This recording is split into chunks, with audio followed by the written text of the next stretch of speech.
Hey, welcome to the Photo Flunky Show, episode number 50.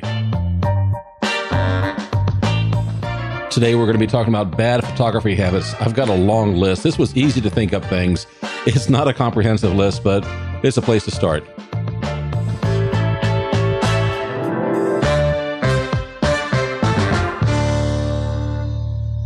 Thank you for joining us on episode 50 of the Photo Flunky Show. My name is William Beem, and I'm just really happy that everybody's listening and we got a chance to get up to 50 episodes. And I've got some nice feedback from people, and I just want to say thank you very much. I'm enjoying this, and we're going to keep on doing this. Yeah. As far as our topic for today, I'll get to that in just a moment, but I want to say show notes are going to be available at williambeem.com/episode 50. And you can, of course, you get a free transcript there. You can find links to subscribe to the show at photoflunky.com if you want to subscribe on iTunes or Stitcher or Google Play or something like that. And honestly, if you get the transcript, the links are inside the transcript. Yep, all put there especially for you. Oh, and by the way, I'm Lee, since William didn't want to give me a chance to say hello. I'm a bad person. I was wondering why you didn't say hello. Well, you didn't give me a chance. You said who you were and you went straight into speaking. Hopefully, most people know me now. You never know. This could be someone's first show, and you just made it sound like I'm screwing the whole thing up. No, it's just because I'm the only one with an accent, remember? Oh, that's true. Tove thinks I have a proper American accent, but then lately it's been, I have a strong American accent. No, now it's not strong anymore. She's got used to it. Is the heavy American accent? No, she said now it's just regular. Regular. I liked it better when it was proper. You've been downgraded from proper. Well, there you go. And one last thing we wanted to bring up is, please, we'd love to see you on social media. You can follow us on Facebook, Twitter. I am at WBeam. Of course, the show is at Photo Flunky. And if you're looking for me on Instagram or Pinterest, on Instagram, I'm WBeam, and Pinterest, I am William Beem. There's links to these out on the blog, but we'd love it if you'd check us out, share something with us, follow us. If someone is following me on Twitter or Instagram or Pinterest or something like that, you see who it is, and you can go back and say, oh, what kind of work do they have? Yes. And that's one of the things I'm really enjoying. So when I'm saying, to follow me, it's so I can see what you've got.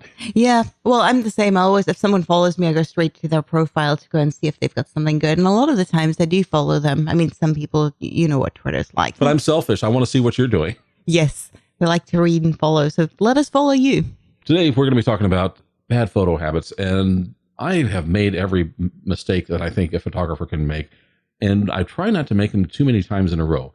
When we talk about bad photo habits, basically, these are the things that cause you to miss shots or create ugly photos. And we're hoping that you want to stop doing that sort of thing. Yeah. The things we're talking about, some of them are going to be mental habits. Some of them are composition habits. Some of them are post-processing habits. There's just a list. We're going to kind of go down some of the things that some of you've heard of before. Some of them maybe you're not thinking about, depending on where you are in your photography. But let's start off with one of the most blatant ones that we see a lot is shooting at the wrong time of day. Yes, I mean, we saw that yesterday, and I've seen it many times going somewhere where I've said to you, it's almost the time that you're coming to meet me or pick me up or when I need to be done, that the best light is coming in. Yesterday depends on when you're listening to this. It was on Saturday. We went off to Walt Disney World of Magic Kingdom because we were doing we were having a family day, but we're also doing some photographs that we wanted to capture the Christmas spirit, so the decorations and things going on at the Magic Kingdom. And we got there in the morning. The light was kind of nice. It was for a little while. And then I put my camera in my bag and did not pull it out for hours and hours because the light was just horrible. Well, it's also really funny. We always go on about our daughter Tove. I mean, she's not a photographer at all, and sometimes she's very long-suffering with our taking photos. There were a group of people, and I wanted to get a picture taken with them in Main Street, yes, I remember USA. Yes, you will. Anyway, so I went up to them and I passed my phone to Tove and asked if she would snap a shot of the five of us together, and she was only too happy, and she kept saying, you guys need to turn around. You're facing the wrong way in the light. And my brain just dismissed it, thinking, what does she know? And I could tell that these people wanted to get moving, so I didn't want to hold them up. I said, just take it, it's fine. When I looked at it, she was actually right, and I realized in the moment while she was taking it, we were kind of facing away from the sun. You were backlit. And we were backlit. It wasn't terrible, but she was right. I think about that time of day, it was probably roughly about 11 a.m.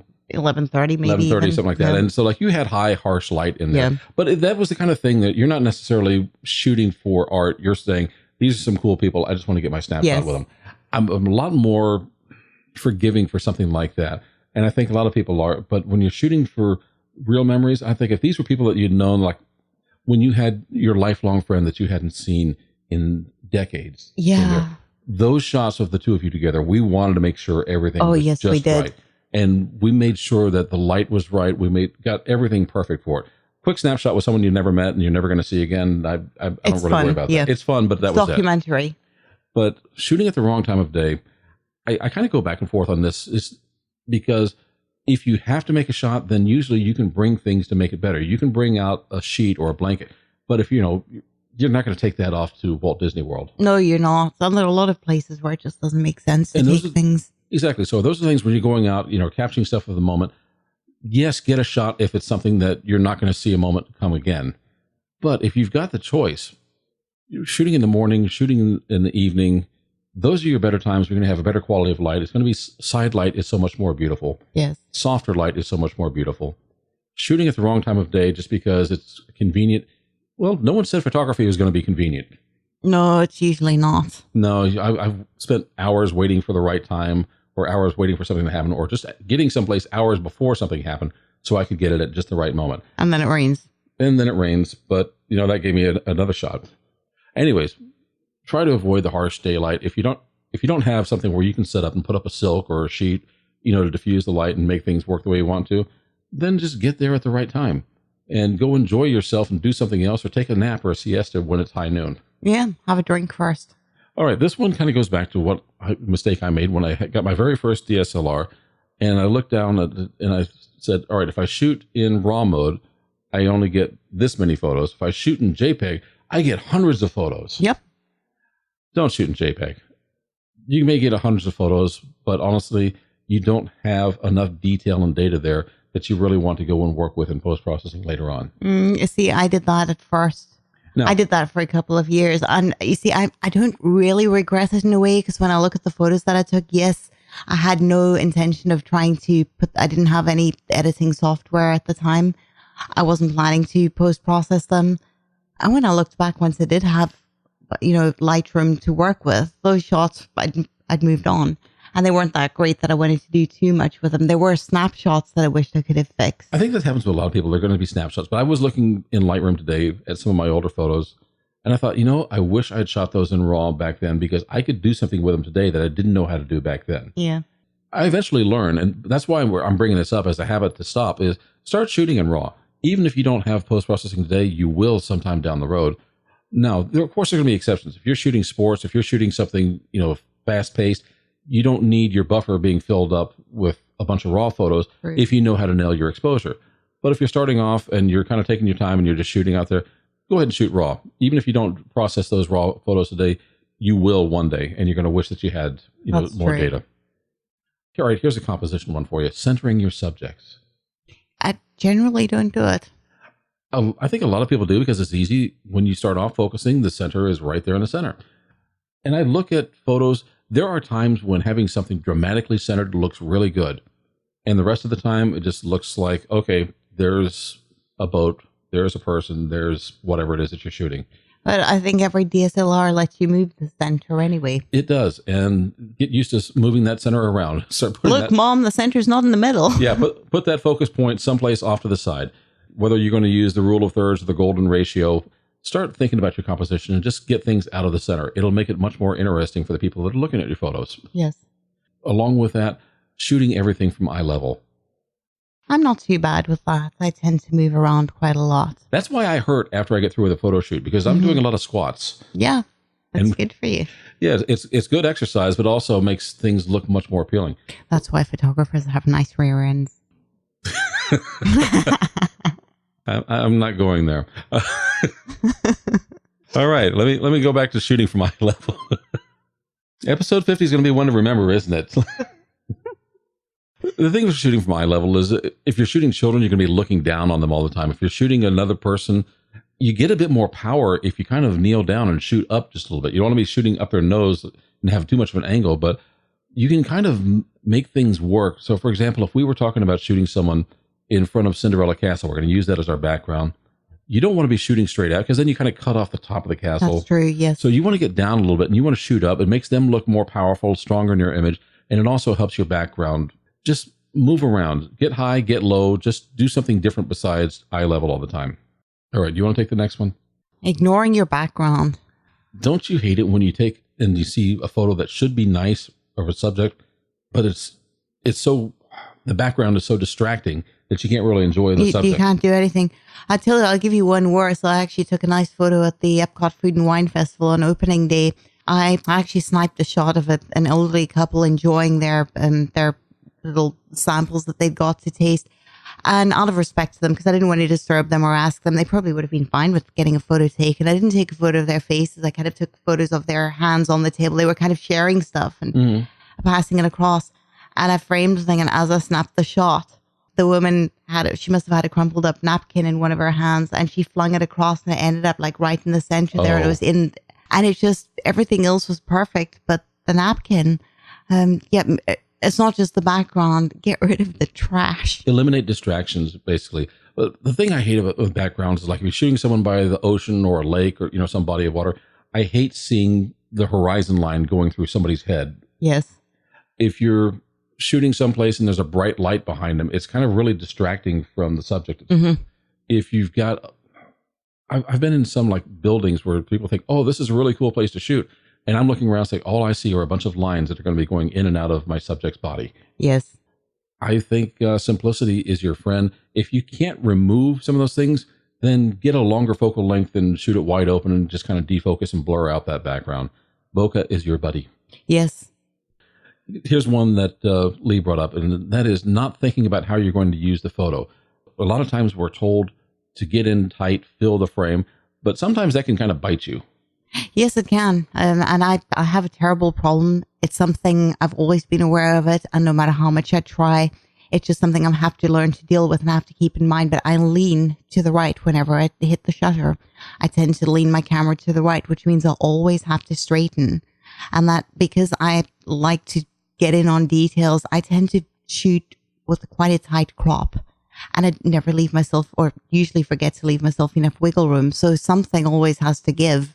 And a photo that's slightly badly aligned is more distracting than just cropping a piece of it out, but it's not ideal. Well, here's an example of that. Let's say you're taking a photo of a person or even an animal or something like that, and you've got a tilted background or horizon line, and you've got to change the angle.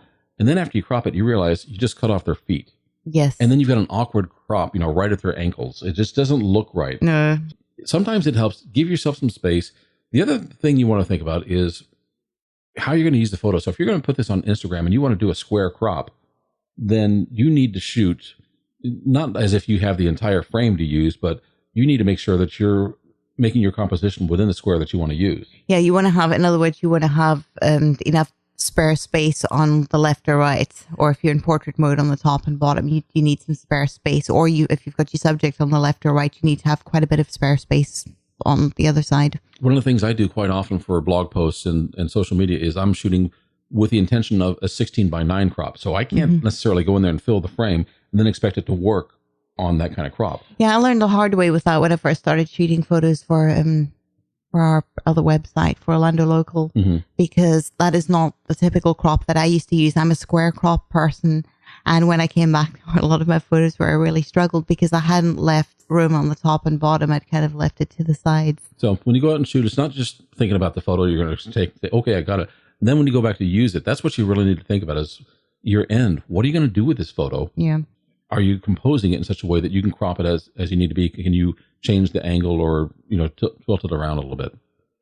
All right. Another one that we brought up was not working the scene with multiple compositions. It's kind of tempting to go up, take one shot and say, looks good to me. Yeah. Problem is, it may look good to you, but it may not be the most interesting photo that you can get of a subject. Or it may be interesting and there might be something even better that you miss. Exactly. So if you've got time, walk around, get high, get low. Again, this is kind of like part of what we talked about, not shooting necessarily from eye level, but work the scene, move around, get to the side. As you move around and your light source is coming from the same side, it's going to change the way your subject reacts. So if you're shooting a person and they have their face to the light, getting to the side of them can give you a very interesting, dramatic fall off from one side to the other.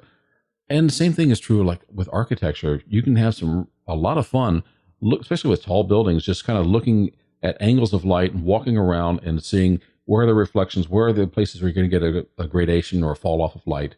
Yes. So work your scene and just don't take one photo. Go out there and see what else can I do with this. This is one of my favorites, not using a tripod. Mm.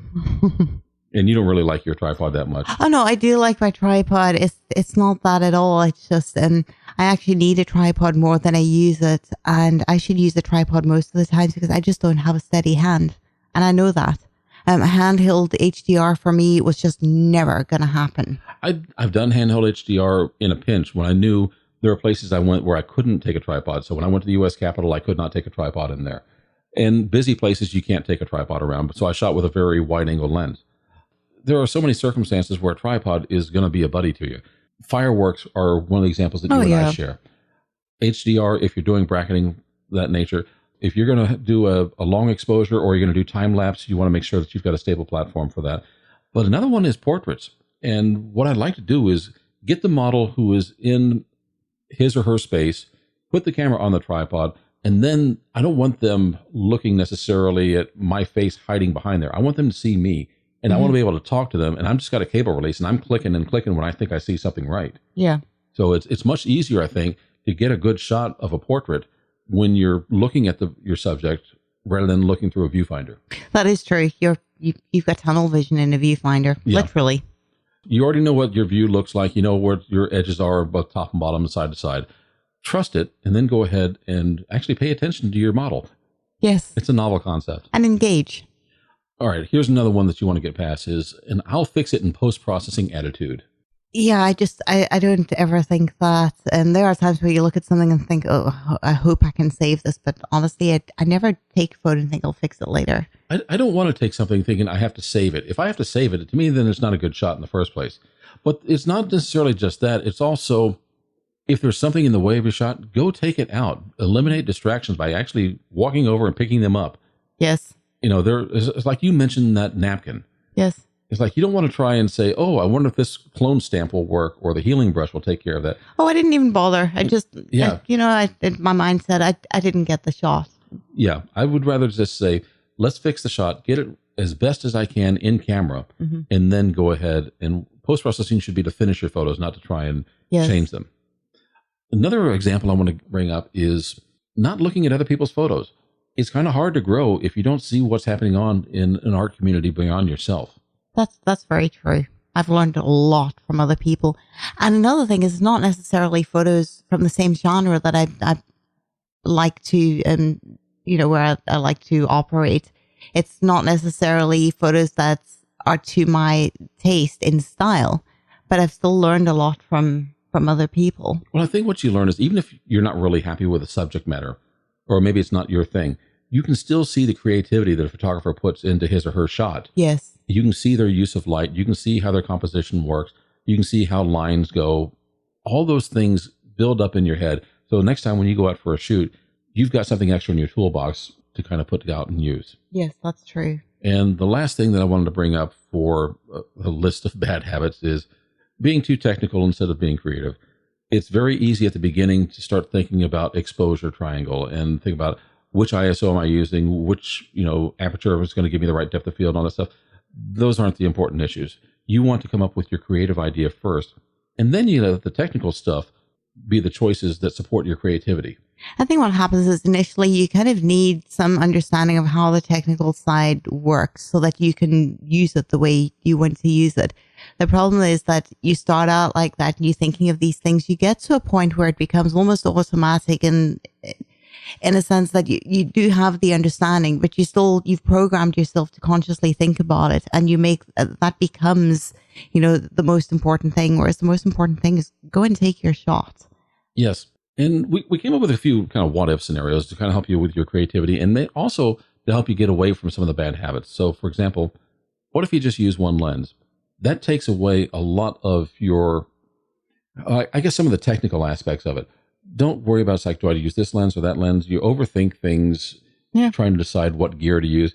Put on a prime lens, go out and shoot. And see what you get, run around. And then maybe the next day, put on a different prime lens and go shoot. I've done that. That was one of my photo challenges. I'm not a big person on photo challenges, but I am big on using these things as creative exercise. So no, I guess that's what the photo challenge is really supposed to do. It was my own thing that I set up for myself. I was just sick of getting the same photos, and I had a couple of primes, and I thought, what have I got to lose? I remember a few years ago, like when I did the trip to Cuba and Joe McNally was the one leading it, we went out for a photo walk and he brought a Nikon DF with a 28 millimeter prime. I thought, oh my God, Joe's just going to shoot with one focal length. And that was what his stuff was for the day. We were going off to a dance hall.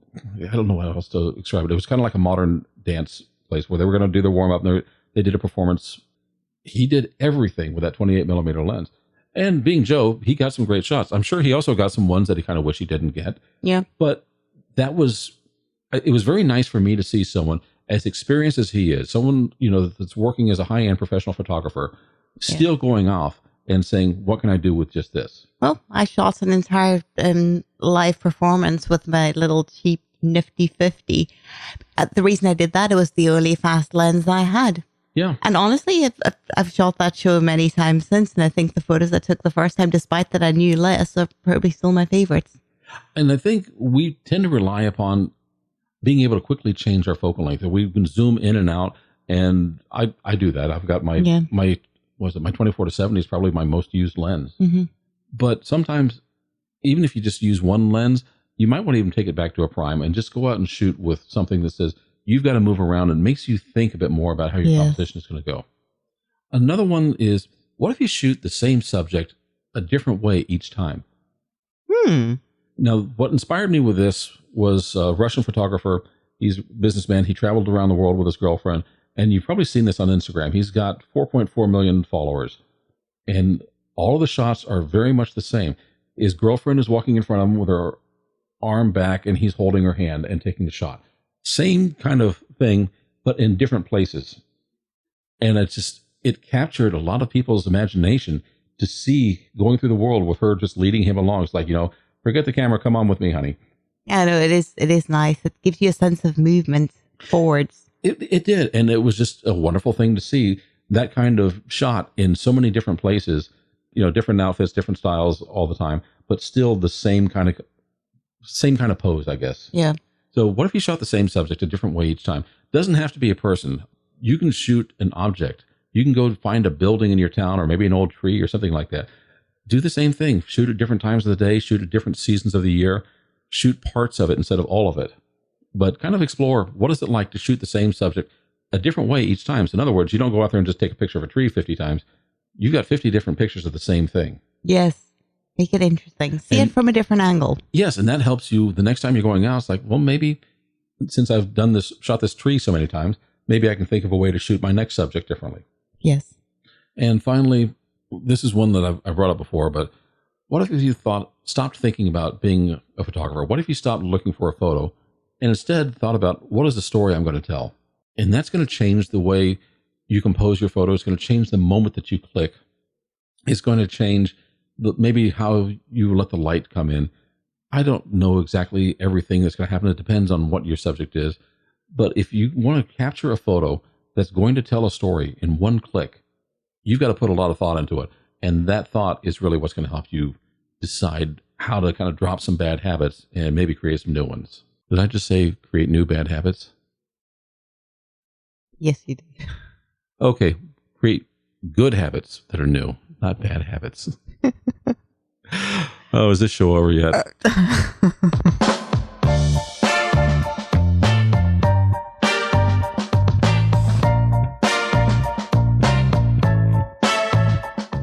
Thank you for listening to the Photo Flunky Show, episode number 50. I'm glad I didn't make a big deal out of this little milestone because it just hasn't gone the way I thought it would. But show notes are available at williambeem.com/episode 50, and you can find a free transcript of the show there. And of course, there are going to be links to subscribe to the show on iTunes, Google Play Music, and other sites at photoflunky.com. We would love it if you'd keep up with us on future blog posts and podcasts by subscribing to our news digest. Just go to williambeem.com and you'll see a fun little form there to fill out. Put in your email address and we'll send you a little something every week on Sunday. Thank you so much. We appreciate you. Hope to see you again next week. Bye.